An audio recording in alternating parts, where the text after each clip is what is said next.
What's up, everybody? It's your boy Boyo, and I wanted to take a moment of your time today to talk about a little game franchise that I've personally loved for quite a while, by the name of Resident Evil. You might be casually aware of it. It's a survival horror franchise developed and published by Capcom. Um, I want to talk about Resident Evil and what's next, and this is purely speculative, obviously. I don't have a contact within Capcom USA or Capcom Japan.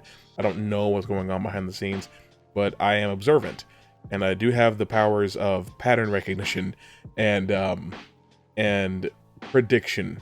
I'm usually a pretty good guesser. So today we're gonna take some time together and guess what's next for Resident Evil, where it's going, and I don't know what to expect. Before we get started, it would be an honor if you would leave a like and subscribe if you're new, if you're a fan of Resident Evil. And why don't you go ahead, head down to the comments, tell me A, what's your favorite Resident Evil, and B, who's your favorite Resident Evil character. Anyway, let's get a move on. So it's no mystery, it's not a secret to a lot of people that the franchise took a bit of a dive in the middle there. That 5 and 6 Wombo combo was rough, and a lot of the spin-offs like Revelations and Umbrella Corps and what was it, Operation Raccoon City, were not received extraordinarily well either. And even now that's still true, like Resistance and like Reverse and stuff like that, nobody cares about. It's really just those mainline games 7 and 8, and then the remakes 2, 3, and 4.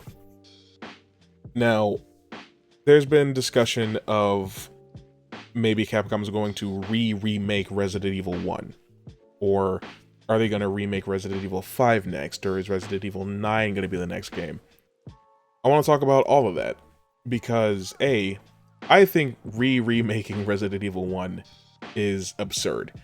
It's already available on modern hardware.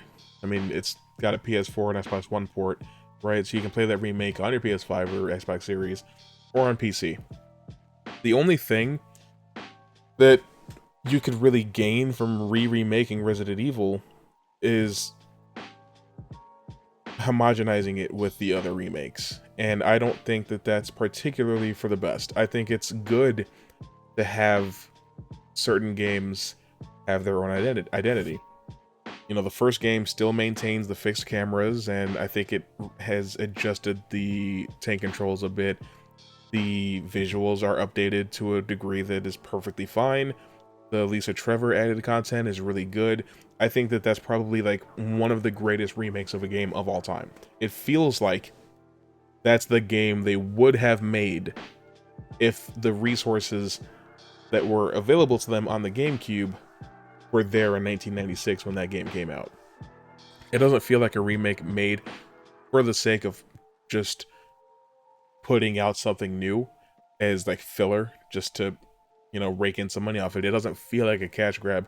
It feels like it's made with intent and purpose, and it actually accomplishes something by nature of existing the way that it does. And the HD port, 60 frames, it's just a good ass game, and I've said a lot about the remake of Resident Evil 2, and as much as I enjoy that game, as much fun as I've had playing it, and as scary as it is, it does still lose a little bit. The zapping system, which has been talked about quite a lot since that game came out, but you lose the proper feeling of interconnectivity between Leon and Claire's campaigns. It's weird to have like, what do I want to say? It's weird to have like Mr. X get killed in Claire's campaign and then pop back up in Leon's, if they're supposed to be in the same building at the same time fighting for their survival. It doesn't feel like stories that are running concurrently. It feels a lot more like I don't know, it feels a lot more like Leon's doing something and then Claire's doing something, or Claire's doing something and then Leon's doing something. Whereas in the original game, items that were picked up by Leon in Campaign A would be missing in Campaign B. Things were reshuffled like one person's actions actually affected the other person because they are in the same building at the same time, and that was lost in the remake. And then the Resident Evil 3 remake is a disaster in many, many, many ways that I don't really feel like getting into right now. But Resident Evil 4's remake was actually incredible. It also left some things out, but I think that the changes that were made for that game helped to make it be taken a bit more seriously. I think that that's kind of what they want with this new, like, attempt at the Resident Evil franchise with these remakes, is to give it a more unified feel and make it easier to take it more seriously. Like, you don't run from the giant Ramon statue anymore, you know? And that's fine. Because I'm not somebody that's actually a fan of the original Resident Evil 4 or the HD version on PS4. I didn't even like the VR version that much. But the remake made me kind of a Resident Evil 4 fan. I had a lot of fun playing that remake, I'm not gonna lie. It's like in my top 5 Resident Evil games now. But in the same spirit of like having these games each era having its own identity and its own feel, Resident Evil 7 and 8 are very Outlasty. It's very inspired by like PT. That first person immersive survival horror experience is woven into the DNA of Resident Evil 7 and 8. And so you wonder, where do we go from here? Do we do a Resident Evil 9 in that same style? Do we play as Rose Winters? I think that that could be interesting, but I don't think it should be Resident Evil 9. I think it should be something similar to the Revelations games, but interesting maybe? Because I don't think that spending more and more time away from the core main characters of Resident Evil is good. Jill Valentine has not been seen since Resident Evil 5. Leon has not been seen since 6. Sherry has not been seen since 6. Ada has not been seen since 6. We've seen Chris in 7 and 8, but he looks weird and acts weird in both of those games. It's really strange, especially in Resident Evil 8. Like, a lot of people had a lot to say about Chris acting so strange in RE8. We haven't seen Rebecca Chambers in God knows how long. Claire Redfield in God knows how long. It just feels to me like we should get back to those core characters. I'm not saying we need to be playing as Sherry and Rebecca and Ada, but like Chris, Leon, Claire, Jill. That's the core 4. That's the Mount Rushmore of Resident Evil characters.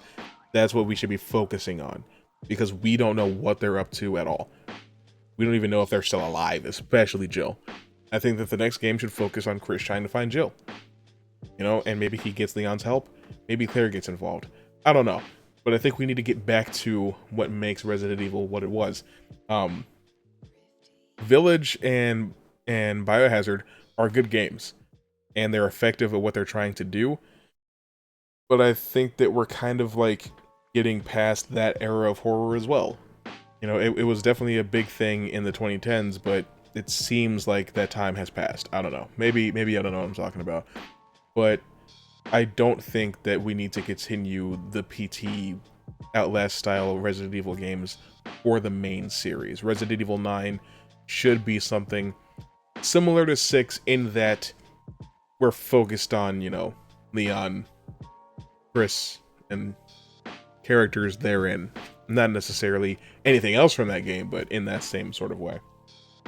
But that kind of loops back around to what I was saying about the remakes, in that I think that they want to remake 5 because there's a huge like teaser for Wesker at the end of the 4 remake, so obviously they're setting up the events of Resident Evil 5.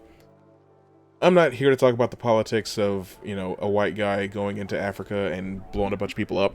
I don't care about that. None of that matters to me. I think it's weird that people have that mentality towards Resident Evil 5 and not towards 4, when it's pretty much the same thing. You go into a Spanish village and start blowing people up. But I don't care about any of that. What I care about is how ridiculous and absurd that game is. I think they're going to probably take the boulder punching out. I would like to see how they recharacterize Wesker if that's what they're interested in doing. I want to see if they do try to connect Leon and Chris's stories together a little bit better.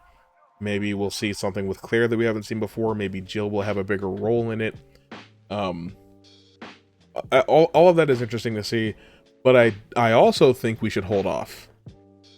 Because there are two other Resident Evil games that are in desperate need of a remake, if that's what we're doing. If we're just remaking the whole Resident Evil franchise, well, what about Code Veronica and Zero?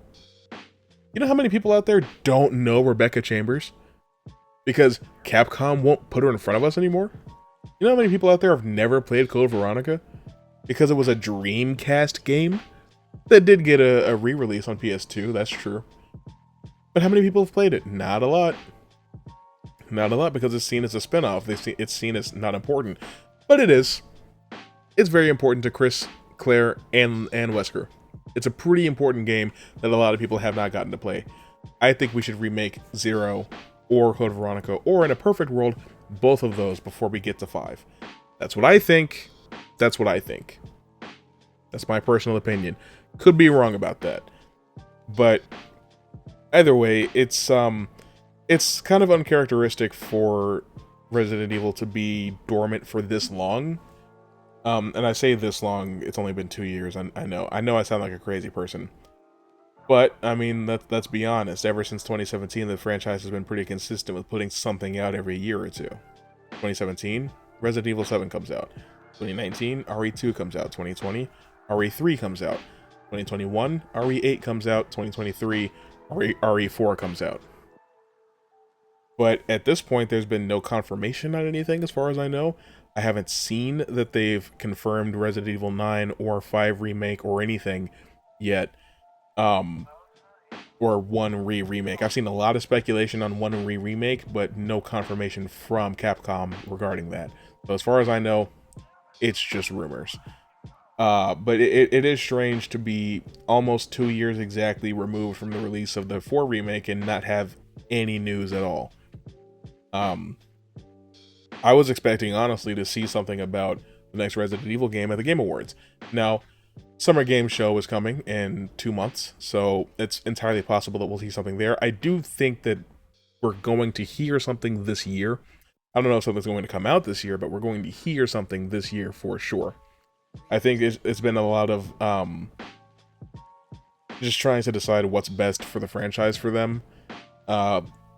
It could be that they're working on a new engine. They could be transitioning away from the RE engine, because if you've played Monster Hunter Wilds, probably seeing that this engine has been pushed as far as it can reasonably go. It looks great for Street Fighter and Devil May Cry and some of the more recent Resident Evil games, but maybe it is time to move on to a new engine that grants even further possibilities.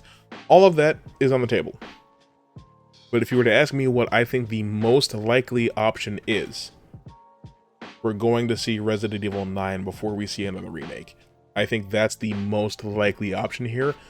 That's probably why Chris has been so heavily featured in these last 2 games.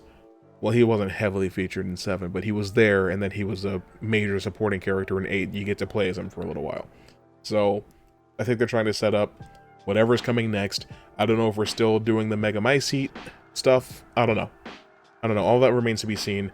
But I want to leave it in your guys' hands now. What do you think is the most likely direction for Resident Evil to go next? Do we get another remake? Do we get RE9? If we get another remake, which one? Where do we go next? Whatever it is, whatever you think, comment below and educate me. As always, I'll see you in the next video. Thanks for watching.